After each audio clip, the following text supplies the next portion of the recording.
Question number 42 यहां पे मैं डिस्कस कर रहा हूं आपके साथ।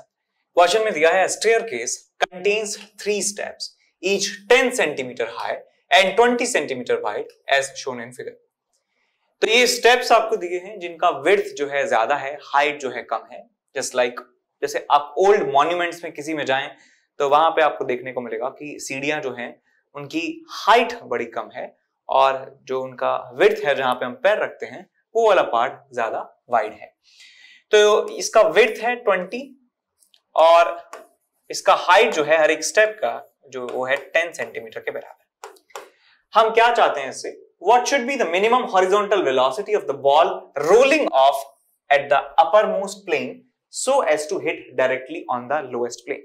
यानी कि हमारी जो बॉल है ये यहां पे दी हुई है क्वेश्चन में, ये टप्पा खानी चाहिए सबसे लोएस्ट प्लेन पर। इस प्लेन पर टप्पा खानी चाहिए, कहीं पे भी टप्पा आप खववा दीजिए और हमें रोल करके फेंकना है। ऐसा नहीं है कि हम इसको ऐसे फेंक दें सर तो यहां पे आके गिरेगी, बिल्कुल रोल किया है तो हम जानते हैं कि ये यहां पर तो नहीं पहुंच सकती है। तो टप्पा खानी चाहिए बॉल यहां पर इस पूरे प्लेन पर, तो हमें ऐसे बॉल को प्रोजेक्ट करना है। तो यदि बॉल को बहुत ही कम वेलोसिटी यदि दे देता हूं, बहुत ही कम वेलोसिटी देता हूं, तो ये बॉल जाके गिर जाएगी यहां पर। और थोड़ी सी ज्यादा वेलोसिटी दूंगा तो ये बॉल गिरेगी यहां पर। अभी भी ये यहां पर टप्पा नहीं खा रही है, पहला टप्पा यहीं पे आना चाहिए। उसके बाद और थोड़ा सा मैंने इसको ज्यादा वेलोसिटी दी तो यहां टप्पा खा गई, और ज्यादा वेलोसिटी दी तो यहां टप्पा खा गई, और ज्यादा वेलोसिटी दी तो यहां पे टप्पा खा गई। तो मैं चाहता हूं कि यहां पे टप्पा खाए और मिनिमम वेलोसिटी दी जाए। तो आपको कुछ ऐसा करना होगा, आपको कुछ ऐसा करना होगा कि ये बॉल को फेंकिए और ये यहां जस्ट कॉर्नर से बचकर निकल जाए, इस कॉर्नर को जस्ट छू के निकल जाए, इस कॉर्नर को जस्ट छू के निकल जाए और यहां पे आके गिर जाए। तो मैं कह सकता हूं कि मिनिमम वेलोसिटी का उपयोग मैंने किया है और इस बॉल को सबसे लोएस्ट प्लेन पर टप्पा भी खववा दिया है। अच्छा, तो हमारा काम ये हुआ कि हमें बॉल को इनिशियल पोजीशन यहां से फाइनल पोजीशन यहां तक भेज देना है, इनिशियल पोजीशन यहां से फाइनल पोजीशन यहां तक भेज देना है। तो इस काम को करने में हमें मिनिमम वेलोसिटी को इसका जो है इस्तेमाल करना होगा। तो आप देखिए बेटा ध्यान से कि ये यहां से लेके यहां तक जो हॉरिजॉन्टल डिस्प्लेसमेंट है और वर्टिकल डिस्प्लेसमेंट है वो क्या क्या हुए हैं। ये वर्टिकल डिस्प्लेसमेंट हुआ है, इसका ये वर्टिकल डिस्प्लेसमेंट है विच इज 10 + 10, 2 स्टेप्स की हाइट के बराबर, तो आ जाएगा आपके पास 20 सेंटीमीटर। और इसका हॉरिजॉन्टल डिस्प्लेसमेंट देखें यहां से लेके यहां तक के बीच में, तो हॉरिजॉन्टल डिस्प्लेसमेंट 2 सीढ़ियों की विड्थ के बराबर है which is 20 + 20 which is 40 centimetre के बराबर। ठीक, तो ये हमें मिल चुका है कि एक बॉल वर्टिकल डायरेक्शन में डिस्प्लेस होती है 20 सेंटीमीटर के बराबर और हॉरिजॉन्टल डायरेक्शन में डिस्प्लेस होती है 40 सेंटीमीटर के बराबर। तो हमें इस पूरे ड्यूरेशन में, इस पूरी जर्नी में मिनिमम वेलोसिटी कितना देना पड़ा होगा। तो एक क्लासिकल हॉरिजॉन्टल प्रोजेक्शन का केस है, एक क्लासिकल हॉरिजॉन्टल प्रोजेक्शन का केस है जिसमें आपको रेंज दिया हुआ है, range is equal to 40 centimetre और आपको ये हाइट दिया हुआ है h is equal to 20 centimetre. आपको ये वेलोसिटी कैलकुलेट करनी है कितनी होगी। ठीक, रेंज का फॉर्मूला जानते हैं which is u into √2h/g in case of horizontal projection from a height. So is 40 centimetre, 40/100 लिख देता हूं इसको, is equals to u initial speed u into √2h/g, √2 h is 20/100/g which is 10। तो हमें इसे solve करना है। Solve करने के लिए क्या करें, पहले तो आप 0 से 0 उड़ा दीजिए, 4 से गया 25 बार और 1/25 का अंडर रूट आ जाएगा 1/5। ये 0 से 1 0 गई, 2 से गया है 2 बार, 2 से गया है 5 बार। So 2/5 is equal to u into 1/5। 5 से चला गया 5, u की वैल्यू आ जाती है आपके पास 2 मीटर पर सेकंड के बराबर। तो 2 मीटर पर सेकंड मिनिमम वेलोसिटी का इस्तेमाल आपको करना होगा जिससे क्या हो जाए आपका ये सबसे नीचे वाले प्लेन पर टप्पा खा जाए। ठीक है जी। Hello my dear students, I am Neeraj Kumar Chaudhary your physics teacher on this Unacademy plus platform. बच्चों, कल से यानी कि 8 सितंबर से 2 बजे से एकदम बिल्कुल 11th का फ्रेश बैच स्टार्ट हो रहा है, इमर्ज 2.0। इस बैच में मैं बिल्कुल 0 लेवल से स्टार्ट करके जे के एडवांस लेवल तक आपको पढ़ाऊंगा और इस बैच में आपको सब कुछ मिलेगा, यानी कि पूरा homework sheets, solutions, hand written notes, everything is there. और हर कॉन्सेप्ट को बिल्कुल हम बेसिक से लेके एडवांस लेवल तक पूरा कवर करेंगे, एक एक चीज। और ऐसा नहीं है बच्चों कि ये बैच लेट हो रहा है, इसमें नंबर ऑफ क्लासेस ज्यादा हैं, यानी कि एक हफ्ते में मिनिमम 4 से 5 क्लास होंगी और ये क्लास फिक्स है। हर ट्यूसडे, थर्सडे और सैटरडे को 5:30 PM से होगी, और हर वेडनेसडे को एक लेक्चर आपका 2 बजे से होगा। ये ज़्यादा लेक्चर इसलिए रखे गए हैं ताकि आपका कोर्स टाइम से बिल्कुल पूरा हो जाए। तो बच्चों, ये बैच आपके लिए बहुत ही बेनिफिशियल प्रूव होगा। जल्दी से जल्दी इसको ज्वाइन कर लीजिए। Best of luck. A man is sitting on the shore. shore का मतलब किनारा, of a river. एक नदी के किनारे एक पर्सन जो है वो बैठा हुआ है. He is in the line of a 1 meter long boat and is 5.5 meter away from the center of the boat. तो ये बोट के सेंटर से 5.5 मीटर दूर है और बोट की जो लेंथ है 1 मीटर के बराबर दी हुई है. आगे कहता है कि wishes to throw an apple into the boat.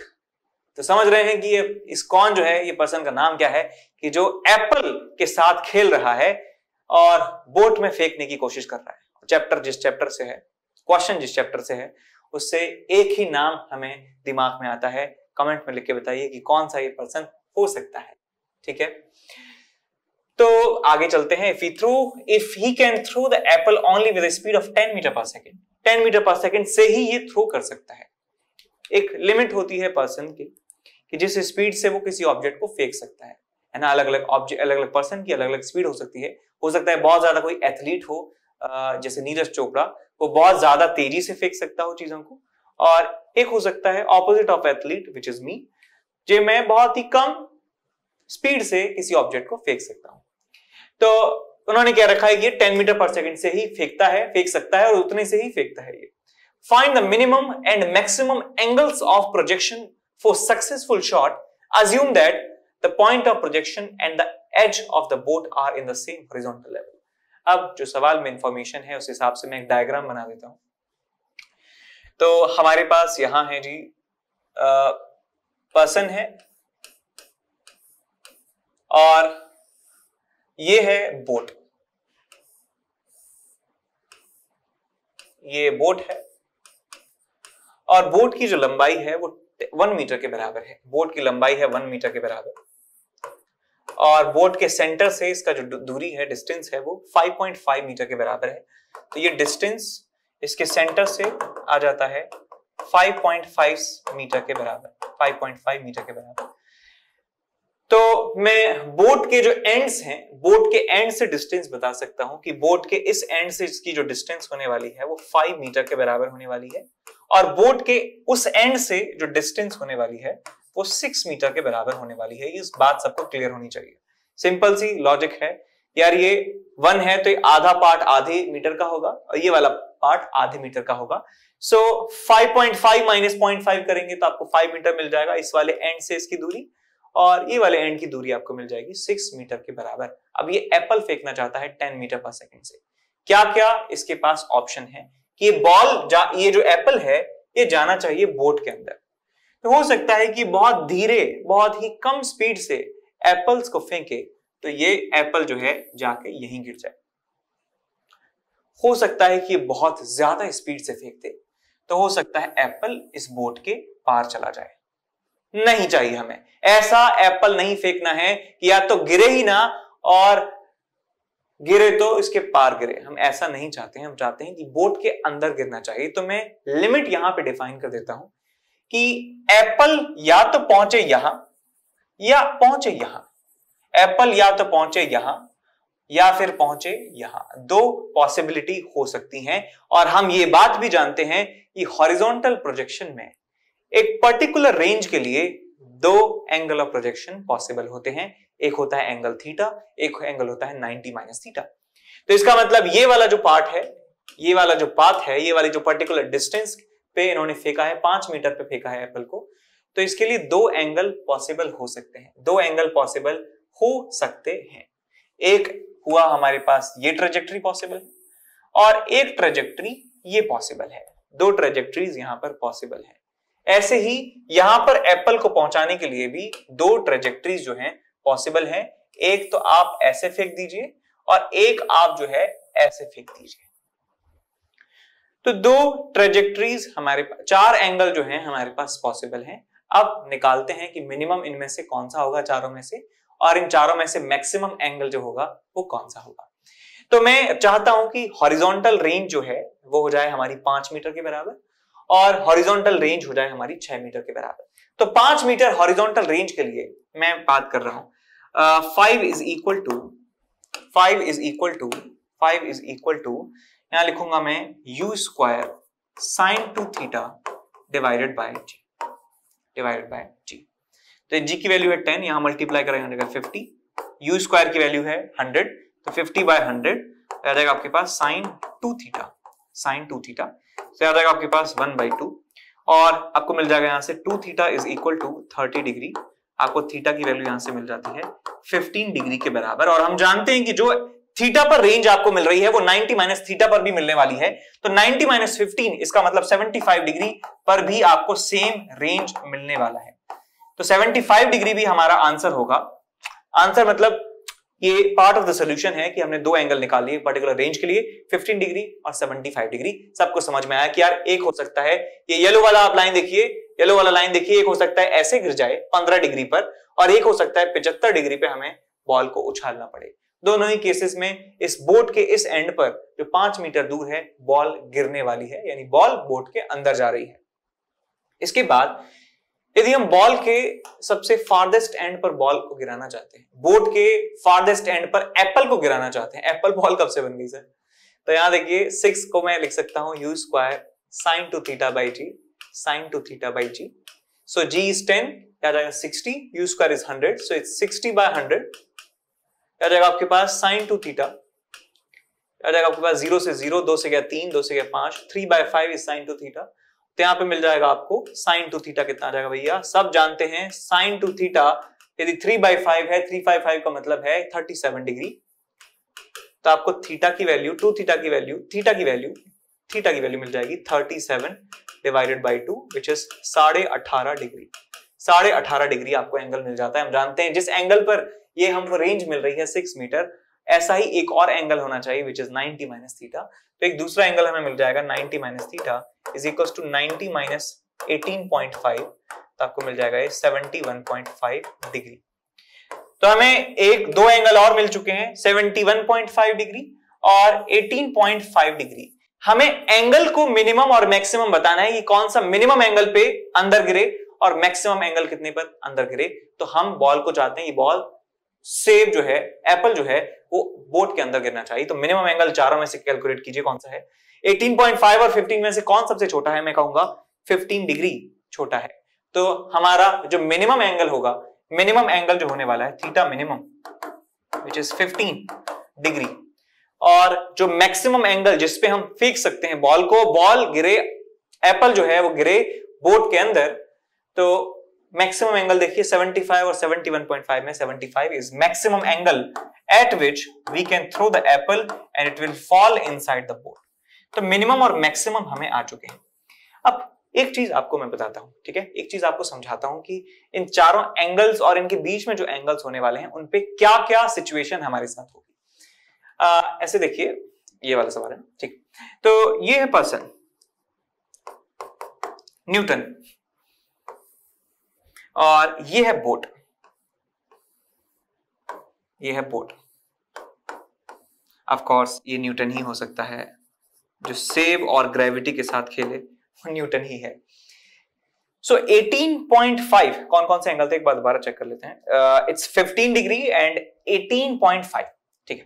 तो यदि मैं 18 डिग्री, फिर से भूल गया मैं, दोबारा देखते हैं, 15 डिग्री एंड 18.5 लिख लेता हूं यहाँ पे। 15 डिग्री एंड 18.5 डिग्री और एक 71.5 डिग्री और एक 75। तो यदि मैं 15 डिग्री पर बॉल को फेंकता हूं तो बॉल कहां जाती है भैया? बॉल जाती है यहां पर, छोटे एंगल पर बॉल जाती है यहां। यदि मैं एंगल 18.5 पे फेंकता हूं तो बॉल जाती है यहां पर। तो क्या मैं कह सकता हूं कि 15 और 18.5 के बीच में जितने भी एंगल होंगे उन सारे एंगल्स पर जो बॉल है वो बोट के अंदर ही गिरने वाली है। ये सारे एंगल जो हैं 15 से लेके 18.5, उन सारे एंगल्स पर बॉल गिरेगी अंदर, किसके? बोट के अंदर। एप्पल जो है बोट के अंदर गिरेगा। तो मैं लिख सकता हूं कि थीटा होना चाहिए, इस ओपन ब्रैकेट होना चाहिए, इस एंगल पर तो एक टप्पा खा के वापस लौट जाएगी, 15 डिग्री एंड से लेकर 18.5 डिग्री। यदि ये थीटा की वैल्यूज हैं तो बॉल एप्पल जो है वो गिरेगा बोट के अंदर। और हम बात कर रहे थे 75 डिग्री की।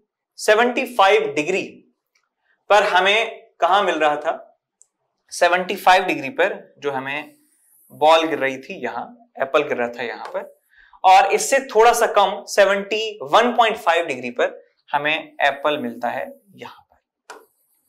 तो मैं ये एक बात और कह सकता हूं कि 71.5 से और 75 तक के बीच में भी हमें जो है एप्पल जो है वो इनके बीच में गिर रहा है। 71.5 से लेकर 75 डिग्री के बीच में फेंकने पर जो बॉल है एप्पल जो है बोट के अंदर गिर रहा है। थीटा आप गिराइए 71.5 डिग्री से लेकर 75 डिग्री। तो इन एंगल्स के लिए जो गिरती है बॉल बीच में, लेकिन इन एंगल्स के अलावा जो एंगल्स हैं उन पे बॉल नहीं गिरेगी, एप्पल जो है नहीं गिरेगा बोट के अंदर। वो एंगल्स कौन कौन से हो जाते हैं, 18.5 डिग्री से लेकर 71.5 डिग्री। और यही आपको आंसर में दिया भी हुआ है, जिसमें लोग काफी कंफ्यूज होते हैं।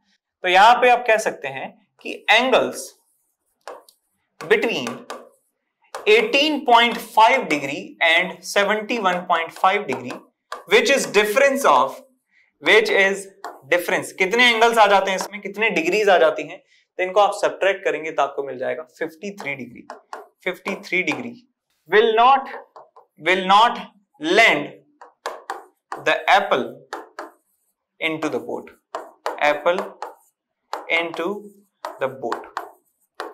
तो जो एंगल्स बीच में है 18.5 से 71.5 के बीच में, उन एंगल्स पर बॉल नहीं गिरेगी। कहां पर नहीं गिरेगी, इस बोट के अंदर नहीं गिरने वाली है।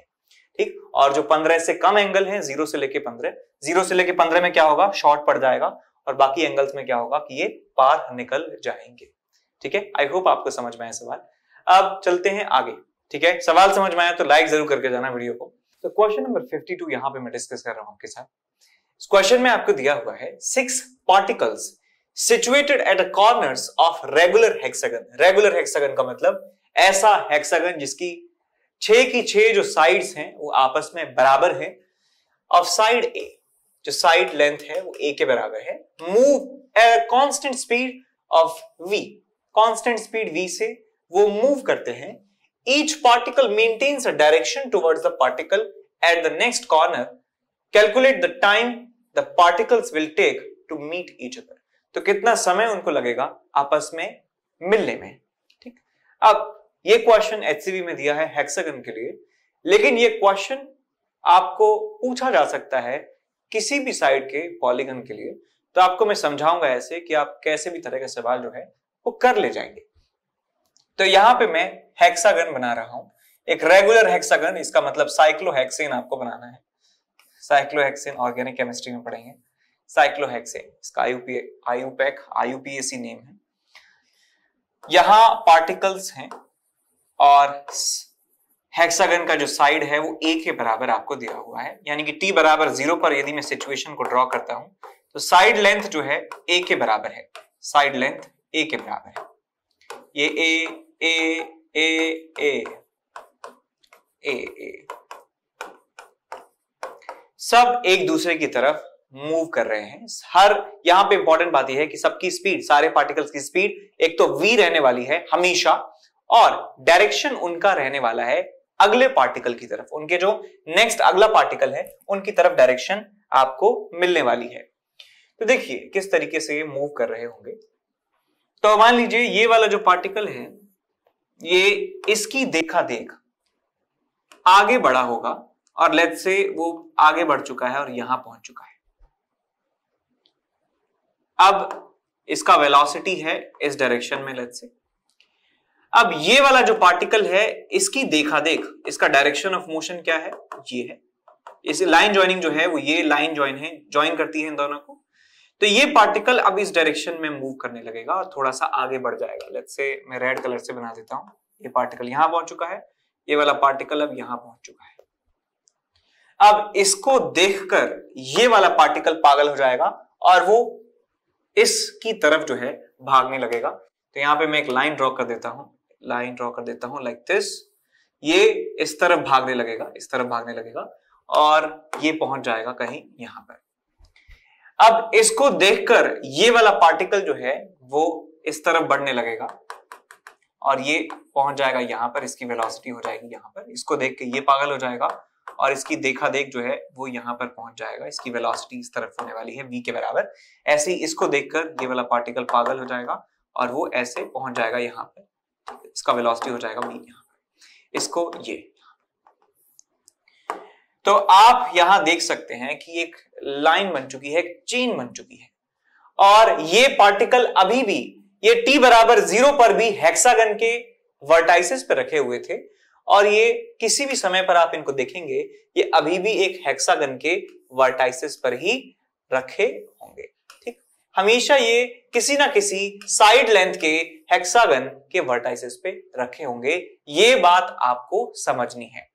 क्या ये बात आपको समझ में आई? बोलिए कि सर हाँ, आप कुछ भी कर लीजिए, कितने भी समय की बात कर लीजिए, हेक्सागन छोटा हो सकता है, बड़ा हो सकता है, लेकिन ये हमेशा सारे के सारे पार्टिकल्स किसी भी एक इंस्टेंट पर हेक्सागन के वर्टाइसेस पे रखे होंगे। तो ये यदि आपको बात समझ में आ गई तो मैं एक सिचुएशन ड्रॉ कर रहा हूं कि t बराबर t पर at any general instant t is equals to t। ये जो सारे पार्टिकल्स हैं ये x लेंथ के, x साइड के हेक्सागन के वर्टाइसेस पे रखे होंगे। ये मैंने एक जनरल सिचुएशन मान ली है। ये x लेंथ का हेक्सागन है और ये पार्टिकल्स एक दूसरे की तरफ मूव कर रहे हैं, एक दूसरे की तरफ मूव कर रहे हैं। कोई भी एक जनरल सिचुएशन है, ओरिएंटेशन हो सकता है थोड़ा सा अलग हो, ठीक है, जैसे टेढ़ा हो गया था ऐसे ही इस तरह से मान लिया मैंने, कोई फर्क नहीं पड़ेगा इस बात से। अब आप देखिए सारे पार्टिकल्स एक दूसरे की तरफ जा रहे हैं। ये इसका वेलोसिटी इस तरफ, इसका वेलोसिटी इस तरफ, इसका वेलोसिटी इस तरफ, इसका वेलोसिटी इस तरफ, इसका वेलोसिटी इस तरफ। तो किन्हीं भी दो पार्टिकल्स के बीच का जो मोशन है वो आइडेंटिकल है। ये इसकी तरफ भाग रहा है, ये इसकी तरफ भाग रहा है, इसकी तरफ भाग रहा है, इसकी तरफ भाग रहा है, इसकी तरफ भाग रहा है, इसकी तरफ भाग रहा है। तो किन्हीं भी दो एडजेसेंट पार्टिकल्स की बात करूंगा, उनका मोशन जो है सेम है। इसका और इसका सेम है और इसका और इसका सेम है, इसका इसका सेम है, इसका इसका सेम है, इसका इसका सेम है। सारे किन्हीं भी दो पार्टिकल्स का जो पेयर है, एडजेसेंट पार्टिकल्स का पेयर, उनका मोशन आइडेंटिकल है और आइडेंटिकल ही रहेगा। इनका वेलोसिटी एक दूसरे की तरफ ही रहने वाला है, चाहे इस हेक्सागन की साइड x हो, चाहे y हो, चाहे z हो, चाहे w हो, कुछ भी हो। तो मैं ये कह सकता हूं कि जितने भी पार्टिकल्स हैं उनके बीच में पहले सेपरेशन a था, अब सारे पार्टिकल्स के बीच का सेपरेशन x हो चुका है।